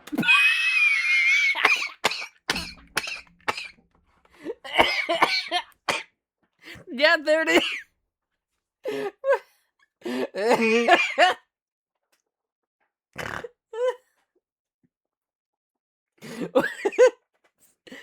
let me play it again for those in the back. For those in the back. What do you want in Tomb Raider 3? Mr. Wood? Scratch the surface. In answer to Laura's giant earrings, however, we have a challenge to IDOS. In Tomb Raider 3, create a storyline in which Laura gets breast cancer. Imagine the drama of a vulnerable Lara Croft still persisting in her worldly adventures despite her illness. Hey, Jerry! We gotta come up with a new Tomb Raider game, but we don't know what to make the story about this time around. We gotta really explore the character depths of this Lara broad. What are you thinking? I don't know, Jimmy. Maybe we can make a story where she has breast cancer. What? Breast cancer. Women go through that, right? That's like a thing that we could talk about in the funny shooty game. Jimmy, you're a goddamn genius. I want you to take my wife, take my money. You are now the CEO of IDOS. It needs fleshing out, no pun intended, but we guarantee the gaming world would be shocked, stunned, and moved at the effort to make Laura's character more meaningful. We love Lara, but it's about time the industry had a big shock for a change. It's no shock that Tomb Raider 2 is excellent. Everyone should buy it. Period. The end.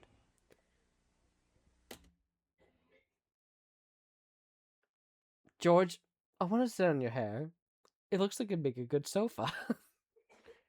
Boy, where's the nude code? Where's the intrigue? Where's the intrigue of the breast cancer storyline? Oh, that's it. That's it. Where did the breast cancer thing come from? I don't understand. George, I want to investigate your brain so bad. Where's the code that makes her explode and do a backflip? That is a thing, isn't it? That is a thing, isn't it? Sorry, if you hear the excessive coughing, I think my sister's in the other room right now. She's just hacking up a storm. It insists upon itself, Lois. It insists upon itself. I'm sorry, Jess, but that it was sounded like the guy wants polyamory Tony's wife. Okay, all right. Oh, okay. So we could do Mega Man X4 because you guys wanted some epic Mega Man content. We need to invite George on Tomodachi Life. You know what? I don't hate that idea. I don't hate that idea. Whenever I get my my Switch and stuff set up, which I don't know when that's going to be, hopefully soon. I cannot wait to go back to Tomodachi Life because there are quite a few new people that I want to add. That would be really funny. And Jesse's trying to go see. I know. Isn't it nice now? It's all updated, and it comes with different faces too. It comes with this one. Oh, there's a little like layering issue with that one. I'm gonna have to fix that. But there's this one, and this one, and this one. It's so pretty. I know. I really love what be cooked with this one. Anyway, let's look at the Mega Man X4 review. I'm very interested. With gaming in the Clinton years. Mega Man celebrated his 10th anniversary over the summer with the release of Mega Man 8. The character in Mega Man X4 is not the same Blue Robot who stars in Mega Man 1 through 8, but who gives a hoot? They look and act so similar that everyone just acts as if they're one and the same. The X series has some intangible quality that sets it apart from the other Mega Man games. We like the regular series better, but Mega Man X4 is by no means a bad game. We could have a ship name, Gaming in the Lincoln Years. Oh my god. we can set him up with Abe Lincoln gaming in the Lincoln years. What would gaming in the Lincoln years be? What's like a hot game from like, the Lincoln era, like playing hopscotch or something? It's 100 years apart, bro. Yeah, I mean, listen, the age gap might be a bit much, but you know what? I ship it. All right. It's not great either. The control feels a little stiff, especially when jumping. Also, you can't slide forward anymore. This move has always been a staple for Mega Man. Other than this omission, the game plays just like the rest of the series. Side-scrolling shoot-'em-up action with a boss at the end of each level. I meant Mega Man and Mega Man X. Oh. Don't worry about me then. Of course, defeating the boss will net you that boss's weapon, which you can use on another boss. The trick is to find out which bosses are vulnerable to which weapons. This is harder than usual, but not impossible. The challenge level is just right. The game's control gets a C, gameplay or game design gets a B, and challenge gets a well-deserved A. Is this controversial for, like, regular Mega Man X fans? Y'all have got to let me know, because I have not played any of the X games. I think I've dabbled a little bit into, like, the first one. But I'm saving myself for when we eventually do, like, a marathon of these games. These seems average, honestly. All right. Unique to Mega Man X4 is that you can choose to play as Mega Man X or his red cyber cousin Zero. If you choose Zero, the first level will be changed slightly, and the first movie scene in the game will be altered to focus on Zero. Wait a minute. Is this the one with like the voice acted cutscenes? What am I fighting for? Bro, they're not cousins. These scenes introduce the maybe he's getting his lore mixed up that we've seen with, in previous games. Maybe he's getting his lore mixed up with the classic era with like Mega Man and Proto Man bring brothers, and they're like, oh, he's similar enough. They're cousins. Games. The bottom line on X4 is that it's, well, just another Mega Man game. It's really with you hard. So why can't my mommy did finish it for me? All right. Wait, that was like really abrupt. What did he say? X4 is that it's, well, just another Mega Man game. What? I just got like an invite from B to collab. Wait. B, I'm streaming right now. Why are you knocking on my thing? B. Can somebody navigate over to like B's channel to see if that was like a mistake? Because, like, I'm kind of in the middle of something right now. Unless they wish to join, which I doubt, because they're supposed to be arting right now. Can y'all hear, like, anything that's going on in, like, the background right now? I don't think it's picking up on the mic, so it should be fine. I just hear a lot of moving in the back, but if y'all can't hear it, then it's fine. Anyway, me Game Man Legends. But gaming in the Clinton years. Boo, boo, boo. Capcom makes a bold move with its famed character franchise by reinventing the Blue Bomber in a role-playing game. Mega Man Legends is story-oriented, unlike all the action-based prequels. After our whining about the lack of stories I in video really want to games, get back to playing this at some point. This comes along to support our cause. Admittedly, Mega Man doesn't feel right in this format, but that's due to two reasons only. First is the poor control. You'll want to adjust the options menu so that the cross-pad affects turning, not the L and R buttons. This feature saves the game from getting an E in control, but even this setting is awkward. The second reason is the fact that the previous Mega Man games were so much fun without a meaty story. Mega Man Legends should have been a hybrid of strong action and role-playing, not mostly role-playing. We're all for good stories, but there are some... Jesus Christ. Bro, you got any of them pixels? Nom nom nom nom nom. Ooh, tasty pixels. Oh, I love it. Yes. Oh, wait, no. Why was it automatically 140? We were robbed. We could have had 480p. We were robbed of, like, the high quality at the beginning of this review. Established entities which defy that need. It's like turning Mario into a sports game, or turning Bomberman into a one-player game. You just don't do it. Wait, turning Bomberman into one player? Wait, hold on. What did you say? But there are some established entities which defy that need. It's like turning Mario into a sports game. Chat, does he know? Does he know? Does he know? Because, like, the N64 was out at this point, right? They had, like, Mario sports games. Feeling good! Optimus, roll out. Thank you for the follow. Man, I have, like, 2 Optimuses following me now. That's pretty cool. Hi, Ash. How you doing? But does he know about, like, Mario Tennis? Does he know? Or turning Bomberman into a one-player game. Isn't Bomberman already one player? Is it not? Is it not? Am I mistaken? Am I the asshole? But with me, I'm Optimus Prime. Fair enough. You just don't do it. Despite all this, Mega Man Legends does have good story development. Did he mean to say multiplayer? Is that like, what do you mean you don't make it a single player game? You can get past the control and the initial shock of the genre change. You will enjoy this game for its humor and inventiveness. Does he not know about Mario Golf, the one where Luigi says fuck?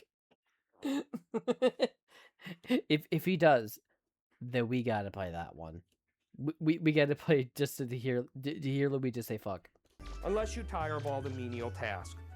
Luigi wins by doing nothing except saying fuck. At any rate, you have to give credit to a game that lets you get hit by a car and land on the car's roof. Run me over! Now that's funny. Talk about getting a lift.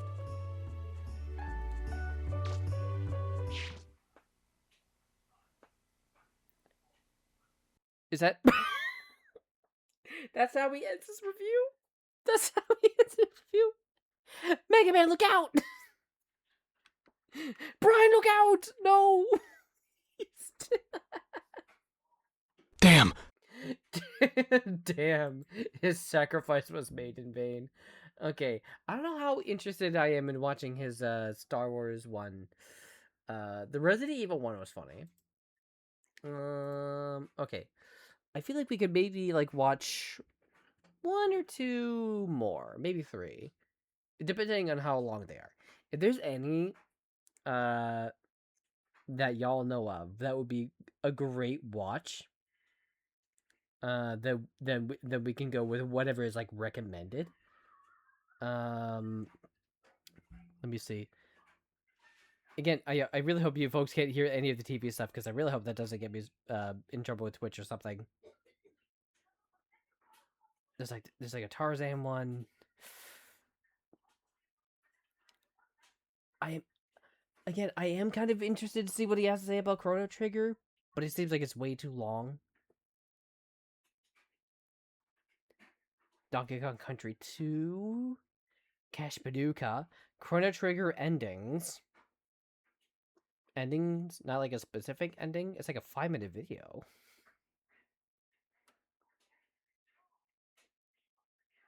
Puzzle games 1999 to 2000. Just puzzle games in general? Parappa the Rapper. Stairfax 64.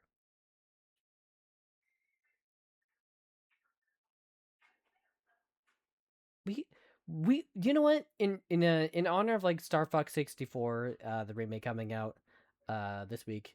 Sure. We'll look at the Stairfax 64. We'll look at that one. We're gaming in the Clinton years. Bum, bum, bum. The creative team behind Star Fox 64 obviously got much of its inspiration from Star Wars. The game is saturated with typical Star Wars elements, from the acrobatic starships to a gigantic mothership in the introduction to a Guys, they said the thing. They said the thing. Star-like assault against a shield-protected starbase. Star Wars wasn't the only influence during development, though. On the planet Katina, you'll notice a shadow-casting mothership that makes for an uncanny resemblance to the film Independence Day. What struck us most from playing the 64-bit Star... Does he know? Does he know? I'm not sure if he does. Star Fox was how much it had improved since the 16-bit original from about 5 years ago. The graphics were then considered revolutionary, but today they're almost painful to the eyes. Star Fox 64 is a graphical beauty, complete with reflections in water surfaces and fantastically dramatic explosions. Hold on, let me just make sure that I'm not watching this in 140p. Oh yeah, no. Okay, we're watching it 240p, the way that God intended. Thank God. The bosses you must defeat are equally impressive, both in size and design. Each boss has different vulnerabilities, and you have to figure out what part of them to defeat first. Dude, fuck this train mission, by the way.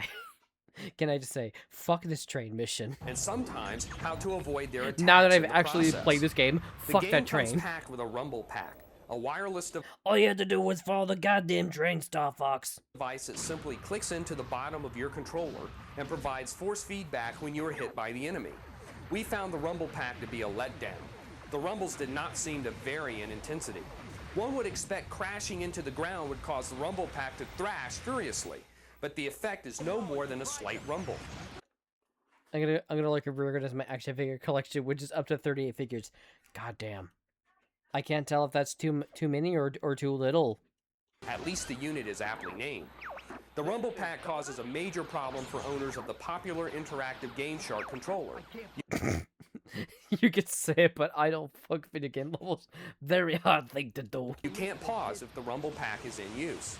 We opted to avoid the rumbler entirely, and quite honestly, the game doesn't need the rumbles to provide the action. Although the challenge level is not too high, you'll have to practice several times before beating the game on the hard level. Although Star Fox is a good game, we found several areas for nitpicking.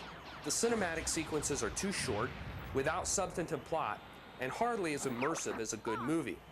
The cinema scenes are often nothing more than a scene showing you flying towards the next level. The graphics, while well rendered, are not very detailed.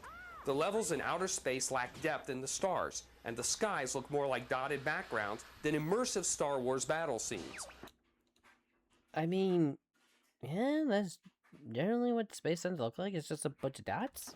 Okay, this is a 'Cause silly it's dark. complaint, but the play control is something that may frustrate everyone. Targeting your enemy is difficult, even with the homing device. Some enemies, He's just shoot Peppy. like the Star Wolf team for example, must be defeated. Yo, fuck this fight. Actually, hold on. Fuck this fight. Listen. I don't know if I'm ever gonna be able to do this frame run fight. It's so hard. Maybe in the remake it'll be easier, but goddamn, fuck this fight. We spent hours on that on a stream.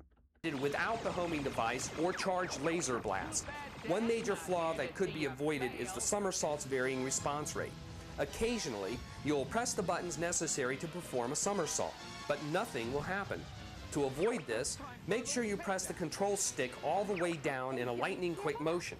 Frankly, it makes no Fine, just for you on sense to involve No, the it was a control metaphor! stick A in metaphor! somersault operation Don't fuck it, you'll get when the stick is STDs! already utilized in basic movement.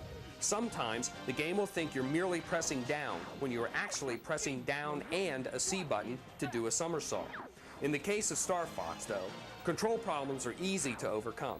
Persistent players should beat the game on hard in a week or so. However, some players may not even know how to access the hard level. The hard level is determined by the path you take to the planet of Venom. Some paths do not become available until you meet certain requirements. For info on how to beat the hard level, stay tuned to Flights, and we'll give you the whole scoop and nothing but the scoop later in this episode. The bottom line on Star Fox, though, is that you should rent it, beat it, and save your money. Okay, great. Good review, George. Good review. Oh, by the way, I guess topical enough. On my phone, I do have the Star Fox on Switch 2 as an option if anybody wants to give me the game, so I can eventually stream it. But if you don't, I usually understand. But it's my birthday month, so y'all gotta be nice to me or something. I don't know. He made one of Ocarina of Time. All right, I'm curious about what he has to say about Ocarina of Time. Let's see. After this, we'll maybe look into one more video or so. I haven't tried the new Star Fox game yet, but I do have it. I've heard that it's good. I've heard that it's good. It's like a good remake of a game. Gaming in the Clinton years. We've got some bad news for you. Our review of Zelda won't air until mid-January. The good news is we'll be covering it constantly over the next few months. Is this not the review then? What? Okay. All we can offer you now is a series of montages. Here's every scrap of video we have of Zelda. Oh wait, is it just random footage? What? But George, I wanted to know that your opinions on the Zeldos. I wanted to know what you think of like the Great Fairies and the Water Temple and there is so much goddamn waiting. I want to know your opinions, Georgie. Georgie, you disappoint me, George. Okay, all right. Well, we're not gonna count that. We're not gonna count that. That doesn't count. All right. All right. What do we got? Ooh, a playlist of best episodes. Now this is where we might find some good shit. Final Fantasy VIII, Tomba, Resident Evil 2, Klonoa, Yoshi's Story. We just did a Star Fox one, but this one seems shorter? Did he do a second review? Final Fantasy Rebuttal to Angry Viewers. What did he say about Final Fantasy VII? Alright, we might do this one. We might do this one.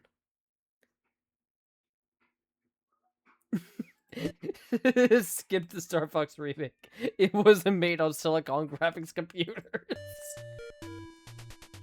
Well, gaming in the Clinton years. Bum, bum, bum. First up is Final Fantasy. There he is! There's the man himself! There's Georgie! 7. We've gotten a lot of flack about our review for this game, so for the first time ever, we're going to respond to our enraged viewers. Just so you know, we didn't change a single word in that review. People disagree with our review in 3 areas. 1, our claim that there's nothing new in terms of game design. First of all, since we're talking about game design, that excludes the game's movie scenes, which are inherently and rightfully unplayable. It's because they weren't made with Silicone Graphics Computers, isn't it? That's why he wasn't a fan of it. It's because they weren't made with Silicone Graphics Computers. Now, regarding the gameplay, Final Fantasy VII is no different from the series' last game in terms of execution. No one has refuted that. Instead, people have defended the status quo, saying that's what you do in RPGs. If that's the case, if we shouldn't demand increasingly more involved gameplay, then we also shouldn't demand any new video game systems. Let's never ask for anything more than Pac-Man because, hey, that's all you do in video games. Eat dots. Second, Oh my god, George. George, what the fuck? What did the Final Fantasy fans do to you, man? we were ripped apart for our comments on the game's unexciting plot. To further support that claim, let us... Wait, why is Cloud snowboarding? Is that not in the game? Or is that like from like a different game? I think that there was like a bunch of games where like Cloud was just like cameos in. Was that one of those? say this. Number 1, the movie scenes that advance the plot are separated with much too long periods of play. 2, the dialogue scenes are slow and boring. And 3, the plot has advanced more through a character's dialogue than his or her actions. Any screenplay writer will tell you that's bad, especially for a visual medium. George, were you like obsessed with like adding like more like story cutscenes to video games? For like games that like absolutely do not need it? Lastly, RPG fans defended the mathematical take-your-turn-to-fight battle style in the game, rather than a free-for-all slugfest. Okay, we'll cave in on this one. Although this method slows down the game, we can learn to live with it, and even like it to some extent. Still, Final Fantasy VII is far from the near masterpiece that game critics and fans have been calling it. Final Fantasy VII Snowboarding was a mobile game created and released in North America in 2005? What the fuck? Wait, was that it? and even like it to some extent. Still, Final Fantasy VII is far from the near masterpiece that game critics and fans have been calling it. It looked like he was like gonna like say more, but they just like cut him off. They're like, all right, George, that's enough. You said what you wanted to say. Get him out of here. Get him out of here. Get this George guy out of here. Okay. All right. All right. What's the next one that we should do? Virtual Boy. What does he think of the Virtual Boy? I have to know. I have to know. How does he feel about the Virtual Boy? Does he play it out in stereo, dude? We're gaming and the Clinton years. Ba, ba, ba. And now we're going to power up the Virtual Boy. Virtual Boy has three major components: the stand, the head unit, and the controller. The stand is packed flat, so you want to take the stand, spread it open, and then set it firmly on the table with the feet facing forward for support. The head unit has got to be connected with the controller. Can y'all believe that like Nintendo legitimately brought this back, like unironically, and then made it so that you can't play it on your TV, so you get the full immersive experience? So insert the controller into the spot on the head unit, and you're ready to go. Now, take your head unit, place it into the support bracket. You want to be very careful and do it gently from the back. So you tilt it in first, then push it down. There's a little spring in the back here that you can push down to open up the support bracket so it doesn't go in tightly. $100 for a hunk of plastic. Well, I mean, it could be worse. You could be paying $100 for a hunk of cardboard. Release the spring, and then gently tighten it up with a tension control knob here on the side. Once you feel tension, just turn it slightly upwards until it catches. You don't need a lot of tension here. God, you guys fucking remember Nintendo Labo? How they tried to like make that a thing? And it was like a thing where it's like, oh yeah, it's like fun for like 5 minutes, and then you just put them into like a storage closet, never again, and it gets destroyed very easily because it's made of cardboard. It just needs to support itself. The next thing you want to do is load in your batteries. Your batteries are in the controller and the front panel. Press the panel down, gently push it up, and your batteries will load into the slot here, 3 up and 3 down. Push it down, click it in place, and then you're ready to go. The final thing is to put your game cartridge into place. The game cartridge goes into the slot underneath the Virtual Boy. Now you have to be careful when you push the game cartridge in. You want to make sure that it connects firmly all the way in the back, because if it doesn't connect properly when you turn it on, you won't get anything. So, man, I was expecting this to be like an actual review, but like, hey, if I ever get my hands on a real life Virtual Boy and I want to know how to make it work, then I'll go to this video. So thank you for that, George. Thank you. you want to make sure that the game cartridge is in place properly, so when you turn it on, you hear it. Virtual Boy does not have a video output port because it would only send out the signal of one of the layers of the 3D graphics. Remember, the images of Virtual Boy are created by your eyes, which combine two separately projected LED images from both sides. What we're showing you here is some exclusive footage of some of the upcoming Virtual Boy games. Now, I know that this footage may not look that good, but to be fair, how the fuck would most people be able to like capture footage of this?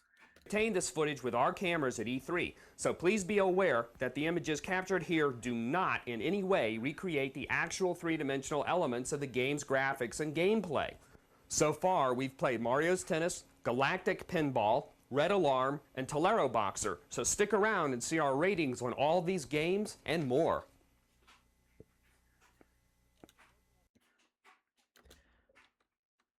Did he ever review one of those? It didn't look like he did from any of the playlists that I've seen. Okay, how about... Alright, I've been seeing this one pop up quite a bit. Let's do Rugrats Search for Reptar. It might be like the last one that we do. And then we'll probably wrap things up. We'll probably wrap things up after this one. My gaming and the Clinton years. Here's a Virtual Boy. That is the Virtual Boy. Anyway. One of our favorites this week the proud recipient of 2 E's. To be sure, it's got to be one of the weirdest events ever in the history of our ratings. Wait, hold on. Wait. What is this rating right here? So the control is an E, implying that I guess that it's like that it controls like shit. Difficulty is E. I don't know if that means that it's like easy or hard. I don't understand. I've seen this on eBay. It's a Nintendo Virtual Boy Counter promo display demo kiosk going for like $1,700 to $2,500. Jesus Christ! Nobody's gonna pay that amount of money for Virtual Boy. But yeah, like okay, so like control is E, difficulty is E, and overall it's an A. I'm sorry. I'm sorry. How does that translate? I guess we'll have to see. Maybe Rugrats on the PS1 is like the greatest video game known to man. Overall, Rugrats is an A game, but the sloppy control gets an E, as does the difficulty level, if there is one. So why is it an overall A then? Why is it an overall A if the control and difficulty sucks? I am so... Alright, let's... We feel bad giving the E's, but they are deserved. The control can be very uncooperative. I'm sorry, but like the gameplay is also just like... I haven't been paying very much attention to a lot of the gameplay for like the majority of these. Because like, I'm trying to listen to his words. But look at the gameplay of this, he just keeps walking into the walls. Thanks to the poor analog control, which will give you an idea of what it's like to be walking a baby. Is this intentional? Maybe so. Is it annoying on occasion? Absolutely. Does it preclude you from enjoying the game? Absolutely not. Me when I'm up at like 3 I'm looking for beans. Will you get sick of running into walls just because... Fuck this game! The controls are ass, the difficulty is bad, but overall the game is good. Because these kids can't walk right? Maybe. Maybe not. You might get a kick out of it. Again, it is a great game. You should definitely play it. Parents should definitely buy it for young ones. It is one of the most imaginative games we have ever played. It is also one of the best license-based games we have ever played. THQ did an outstanding job utilizing the voice actors from the Emmy-winning TV show to set up each game scenario with an in-game cinematic sequence. Give me all your cookies. No, Angelica. Is the rest of this not going to have any commentary? Please. Our appreciation There for it this is. incredibly unique title is so high that we want to show you the entire game. Oh my god, it's like But 5 frames per unfortunately, second. We just don't have the time. Maybe we'll set aside some time in January or February to cover the game in greater detail. To give you an idea of the outstanding level setups and strong characterization, sit back for a few minutes and enjoy some hilarious clips from the Rugrats PlayStation game. We'll be back with Gex. Oh, that's better. You look a little sick, Angelica. Did he ever explain like why he likes this game? Ah. You. Let's go clean you up. What a great way to end this review. golfed in Wait, it's still ages. going. Why is it still going? I'm taking the kids for ice cream, Deed. This is gonna be great. Why is it still going? Uncle Stu! Is it just regular gameplay? At the end of this majestic golf course, stand. Is it just 2 minutes? Wait, hold on. There's like a bump here. That's like the most we're playing. What is this? You'll be eating and My teeth!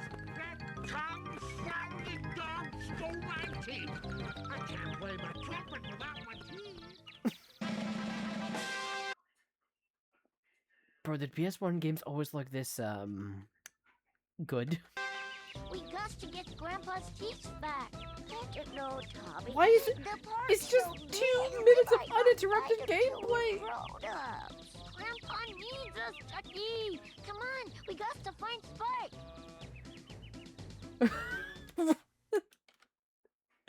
Hold on. Does he?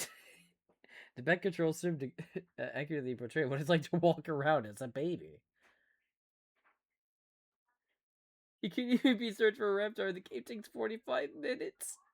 That's my review. Now the rest will be random clips. Job's good. So control is E, difficulty E, overall A. He never explains why he likes it. I don't think. I don't think I heard why he likes it.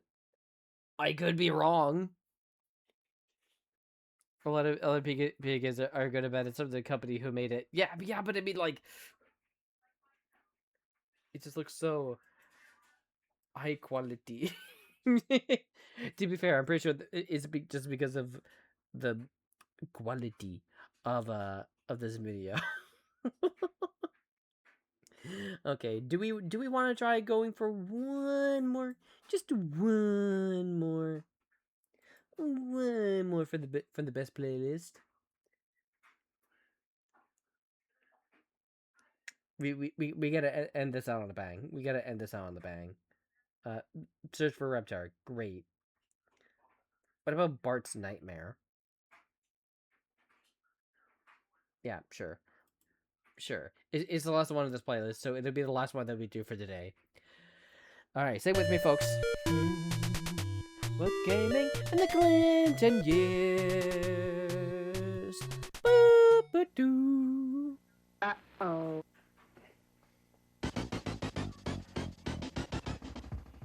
In Bart's Nightmare by Acclaim, everything about this game is top-notch, except maybe the play control, which could use a little adjustment.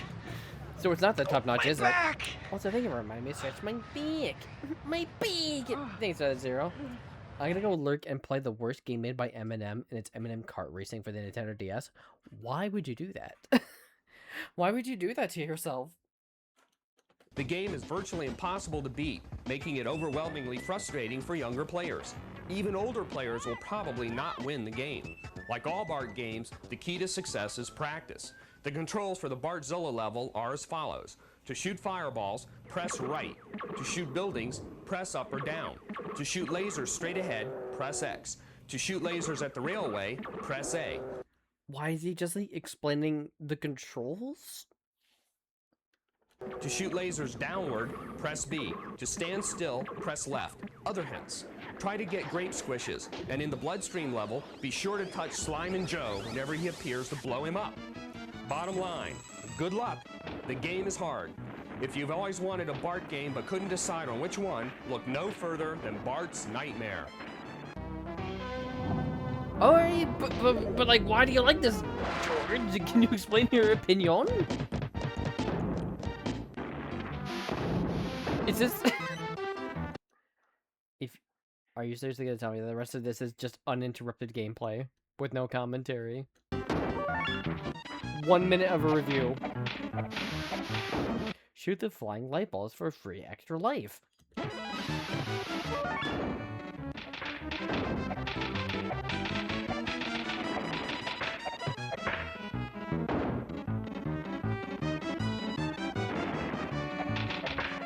What? George? Where's the rest of your review, George? Where's the rest of it? This can't be it. Where's the rest of it? That was it. That was just it. It just cuts to him dying, and that's it. Okay. Well, I did say that would be the last one, so we will end it there for today. Let me just get some music back. Here we go. There we go. So thank y'all for joining me for this a short but hopefully enjoyable look into gaming in the Clinton years. If you folks want me to look at more of this amazing content, then be sure to let me know in the Discord or in the comments or whatever the fuck. I think that it might be fun to revisit this guy or other content like it. I like doing I like the reaction content sometimes. And speaking of reaction content, I will be doing one later this weekend, watching some old Sonic videos, particularly was it Nazo Unleashed? Yeah, pretty sure it's Nazo Unleashed. And we'll probably do some other infamous old Sonic videos on the day if we have time. So we're gonna be looking to doing that on Saturday. Again, it was originally meant to be done like a couple of days ago, but things got pushed around a bit, so Sorry about that, but it is what it is. I swear next week we'll have like a normal schedule. I swear. I'm gonna try my best anyway.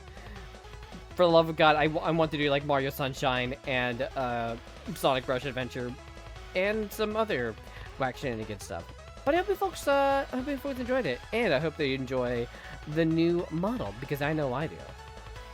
That being said, let's go ahead and let's raid Blue.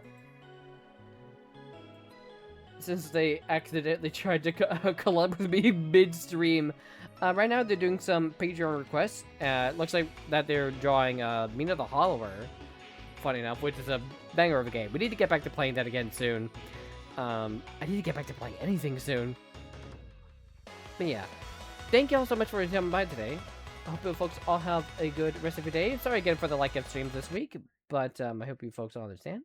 And with that being said, I will see you all on Saturday. Thank you, besties and breasties, so much for hanging out with me. And remember, your game isn't good unless it has Silicone Graphics Computers. Bye-bye.